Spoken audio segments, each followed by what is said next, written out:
അനീതിയുടെ മാർഗത്തിലൂടെ സഞ്ചരിച്ചുകൊണ്ട് പ്രാപ്തമാക്കുന്ന വിദ്യ എന്തു തന്നെയായാലും അത്യാവശ്യമുള്ള സന്ദർഭങ്ങളിൽ അത് ഉപേക്ഷിച്ചു പോവുക തന്നെ ചെയ്യും. ഇത് ഭഗവാൻ പരശുരാമന്റെ ശാപമായി കരുതേണ്ടതില്ല അംഗരാജൻ. ഇത് പ്രകൃതിയുടെ നിയമമാണ്. എങ്കിലും നാം വിദ്യ പ്രാപ്തമാക്കുന്നതിനു വേണ്ടി അക്ഷീണ പ്രയത്നം നടത്തിയിരുന്നു വാസുദേവ. എന്നിട്ടും നമുക്ക് വിദ്യയുടെ സ്മരണ നഷ്ടമാകുന്നത് എന്തുകൊണ്ടാണ്?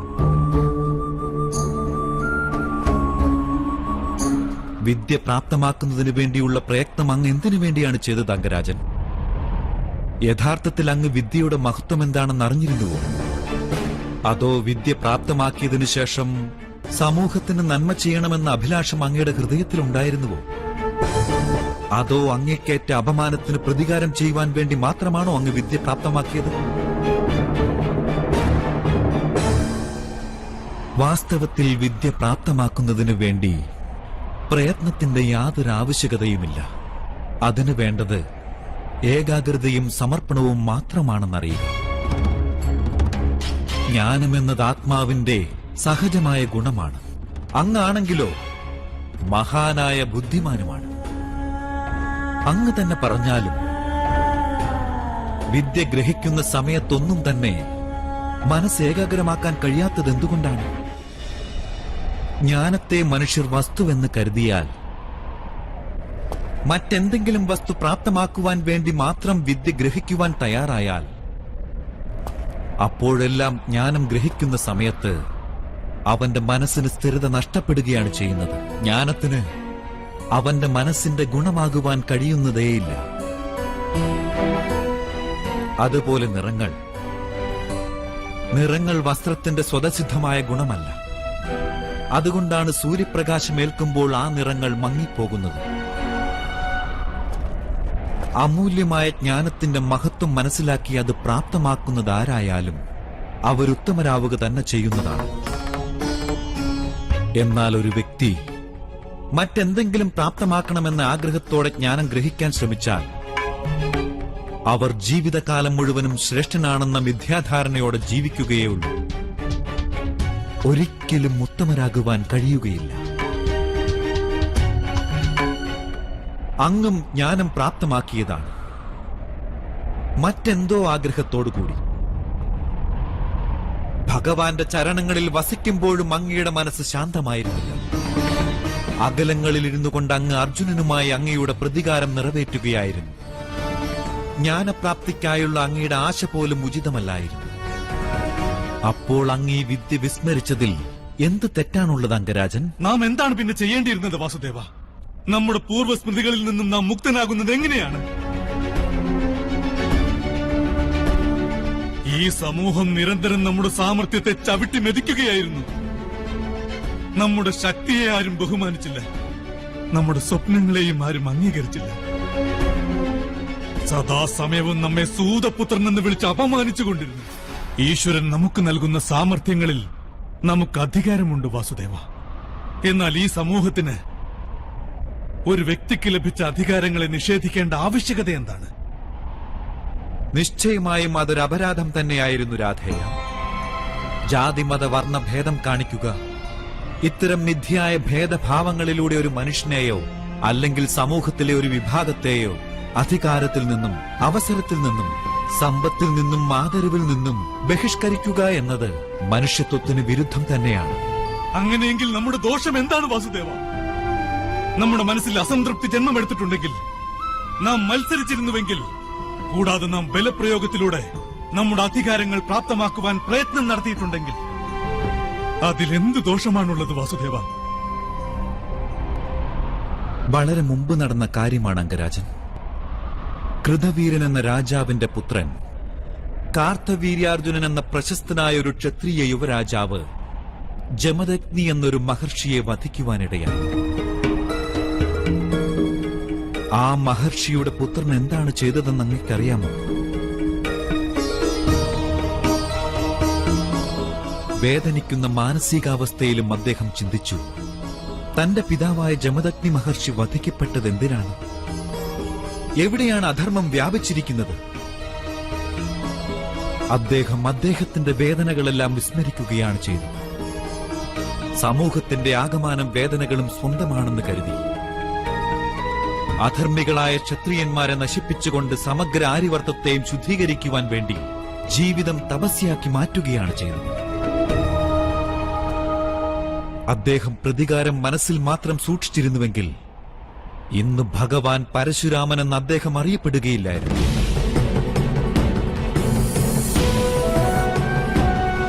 അതേ രാധേയ, അങ്ങയ്ക്ക് അനുഭവിക്കേണ്ടി വന്ന ദുഃഖവും അപമാനവും വാസ്തവം തന്നെയായിരുന്നു. അങ്ങതിനെ ഒരു അവസരമാക്കി മാറ്റുവാൻ ശ്രമിച്ചിരുന്നുവെങ്കിൽ സമൂഹത്തിന് അത് നന്മയുളവാക്കുമായിരുന്നു. അങ്ങയ്ക്കാണെങ്കിൽ മംഗളം ഭവിക്കുമായിരുന്നു. അങ്ങയെപ്പോലുള്ള ശക്തിവാൻമാരായ മനുഷ്യരുടെ പിന്തുണയും സഹായവും അശരണരും പീഡിതരുമായ ജനങ്ങൾക്ക് ലഭിച്ചിരുന്നുവെങ്കിൽ എത്രയോ ജീവിതങ്ങൾ സുഖസമൃദ്ധമാകുമായിരുന്നു. അങ്ങയുടെ പക്കൽ അതിനുള്ള സന്ദർഭങ്ങൾ വന്നു ചേർന്നിരുന്നു, സാമർഥ്യവും ഉണ്ടായിരുന്നു.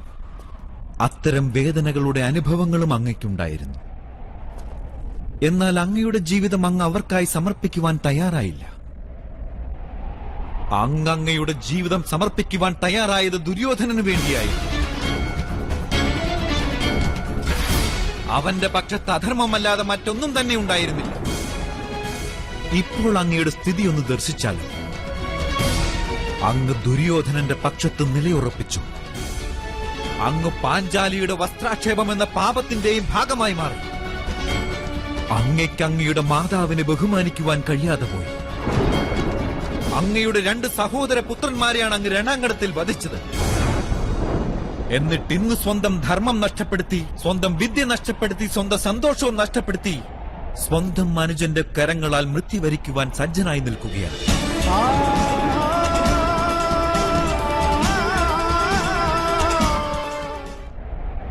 അങ്ങ് പറയുന്നത് യാഥാർത്ഥ്യമാണ് വാസുദേവ.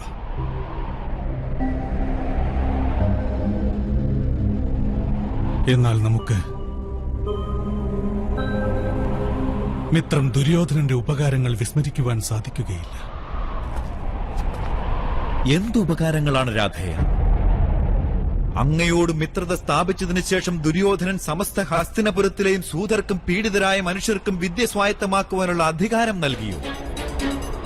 അദ്ദേഹം പീഡിതരും അശരണരുമായ സമുദായത്തെ ഉദ്ധരിക്കുവാൻ ശ്രമിച്ചു? ഇല്ല, ഇല്ലല്ലോ രാധേയ. അവനവന്റെ സ്വന്തം ലാഭത്തിനു വേണ്ടി മാത്രമാണ് അങ്ങയോട് മിത്രത സ്ഥാപിച്ചത്. അങ്ങയുടെ ഹൃദയത്തിൽ അർജുനനോട് അങ്ങയ്ക്കുള്ള പ്രതികാരാഗ്നി അവൻ തിരിച്ചറിഞ്ഞു. അത് കാരണമാണ് അങ്ങയോട് അവൻ മിത്രത സ്ഥാപിച്ചത്. അങ്ങയുടെ വേദനകളെ വിസ്മരിച്ചുകൊണ്ട് സമൂഹത്തിന്റെ വേദനകളെ സ്വന്തമാക്കുവാൻ ശ്രമിച്ചിരുന്നുവെങ്കിൽ ദുര്യോധനന്റെ മിത്രതയുടെ മിഥ്യയെ അങ്ങയ്ക്ക് തിരിച്ചറിയുവാൻ കഴിയുമായിരുന്നു.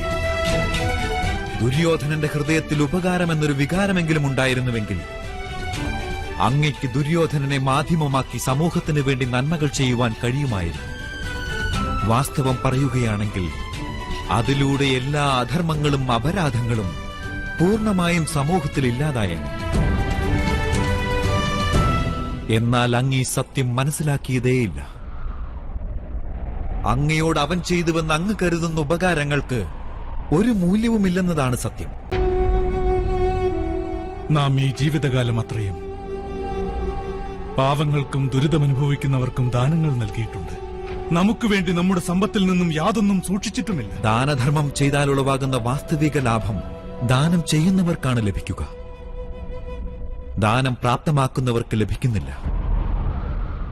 അങ്ങയ്ക്ക് സിദ്ധമായ സാമർത്ഥ്യത്തിന്റെ ഉപയോഗം അങ്ങയെപ്പോലെ പീഡിതരായ അനേകം മനുഷ്യരെ സ്വതന്ത്രരാക്കുവാൻ വിനിയോഗിച്ചിരുന്നുവെങ്കിൽ എല്ലാവർക്കും നന്മയുണ്ടാകുമായിരുന്നു രാധേ. സമൂഹം അങ്ങയുടെ കഴിവുകളെ ആദരിക്കാതെ അവഗണിച്ചുവെന്നാണ് അങ്ങിപ്പോഴും കുറ്റപ്പെടുത്തുന്നത്. എന്നാൽ ഈശ്വരനാൽ അങ്ങേക്ക് നൽകപ്പെട്ട ആ കഴിവുകളുടെ മൂല്യം അങ്ങ് മനസ്സിലാക്കിയതേയില്ല. ഒരു സത്യം ഇനിയെങ്കിലും മനസ്സിലാക്കിക്കൊള്ളൂ. ഒരു വ്യക്തി സമൂഹത്തിനു വേണ്ടി ജീവിക്കുകയാണെങ്കിൽ അദ്ദേഹം സ്വയം ലാഭമായി മാറുകയാണ്. എന്നാൽ ഒരു വ്യക്തി സ്വന്തം സ്വാർത്ഥതയ്ക്ക് വേണ്ടി ജീവിക്കുകയാണെങ്കിൽ ആ വ്യക്തി തന്നെ സ്വയവും സമൂഹത്തിനും വിനാശകാരണമായി ഭവിക്കുന്നതാണ്. കുരുക്ഷേത്രത്തിൽ ഇന്ന് നടക്കുന്ന ഈ സംഭവങ്ങൾ, ഇവയുടെയെല്ലാം മൂലകാരണം ദുര്യോധനനുമല്ല, മാതുലൻ ശകുനിയുമല്ല. ഈ പാപം 3 മഹാരഥന്മാരുടേതാണ്. മഹാമയനായ ഭീഷ്മർ, ഗുരു ദ്രോണർ, പിന്നെ അങ്ങും രാധേയ.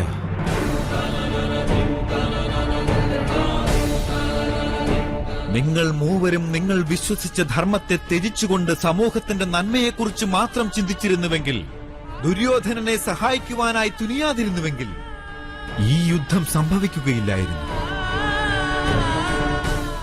അങ്ങ് പറയുന്നത് ശരിയാണ് വാസുദേവ. അധർമ്മികൾ കാരണമല്ല ഈ സമൂഹത്തിന് വിനാശം സംഭവിക്കുന്നത്. വിനാശം സംഭവിക്കുന്നത് ധർമ്മം മനസ്സിലാക്കിയവരുടെ നിഷ്ക്രിയത്വം കാരണമാണ്. ഈ മഹായുദ്ധത്തിന്റെ പാപം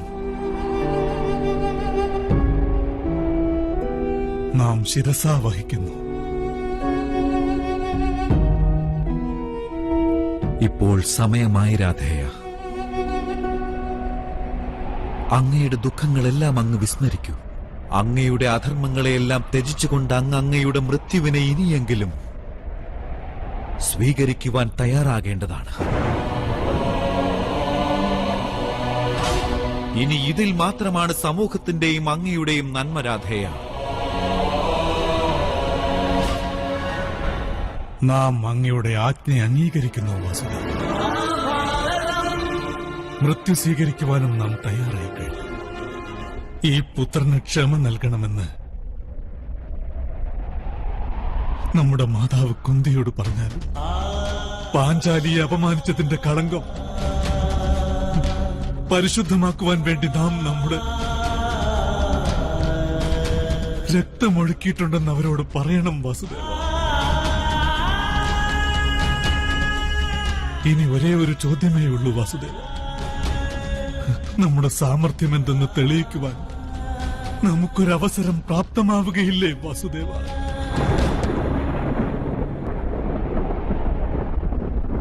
രാധേയ, അങ്ങയുടെ കരങ്ങളിൽ ഇപ്പോൾ ധനസില്ല. അങ്ങയുടെ രഥത്തിന്റെ ചക്രങ്ങൾ ഇപ്പോൾ ഭൂമിയിൽ താഴ്ന്നിരിക്കുകയാണ്. അങ്ങയുടെ വിദ്യകൾ ഇപ്പോൾ പൂർണ്ണമായും വിസ്മരിച്ചിരിക്കുകയാണ്. ഇങ്ങനെയുണ്ടായ ഒരു അവസരത്തിന്റെ ലാഭം മുതലാക്കി ഞങ്ങൾ അങ്ങയെ വധിക്കേണ്ടിയിരിക്കുകയാണ്. ഇത് തന്നെ അങ്ങയുടെ സാമർഥ്യത്തിന്റെ പ്രമാണമല്ലേ രാധേയ?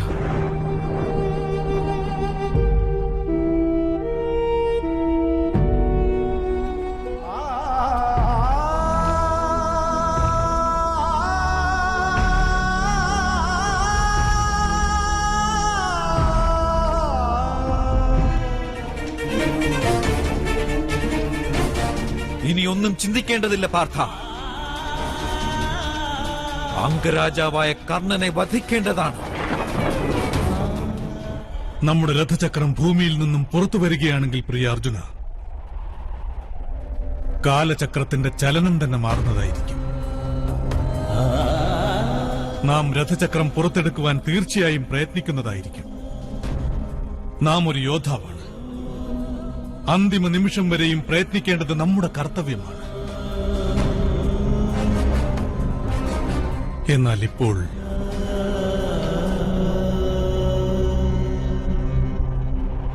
സൂര്യൻ അസ്തമിക്കാറായി. സൂര്യഭഗവാൻ മറയുന്നതിന് മുൻപ് നമ്മെ വധിക്കേണ്ടതാണ് പ്രിയ അർജുന. ഇനി നാം നമ്മുടെ പിതാവിനോടൊപ്പമാണ് വസിക്കുവാൻ ആഗ്രഹിക്കുന്നത്. വീണൊടുവിൽ സൂര്യസുതൻ കൺകുളിരേ സോദരയെല്ലാം കണ്ടല്ലോ, കരുളുകി അവരെ നേർത്തിരിഞ്ഞല്ലോ.